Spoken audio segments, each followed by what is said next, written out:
Hal-hazırda Cəlilabad rayonunda biz çiyələsi fermer olaraq ayın 1-dən çiyələ yığımına başlamışıq. Məhsulumuz hal-hazırda daxili bazarlara gedir. Bugünkü günü qiymətimizdə 3 manat 3 manat 50 qəpik sahədə təhvil verir.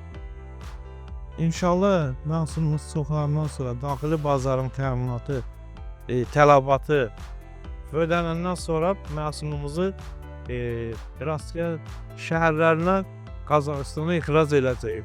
Bu illər əsas biz Murano sortuna üstünlük vermişik. Bunun üstünün əvvəli İtaliyadan, İspaniyadan gətirilir. Burada artırırıq onu. Yəni əkirik. Çiyələyin şirinliyi, ətri, yəni tələbatlı çiyələkdir də, yəni üstünlükləri var. Murano sortunun üstünlüyü odur ki, o yəni yaxşı yetişəndə ətirli olur, şirinliyi olur, yəni uzaq yola daşınmasına məsəl üçün dözümlüyü var. Uşaqlar sevir.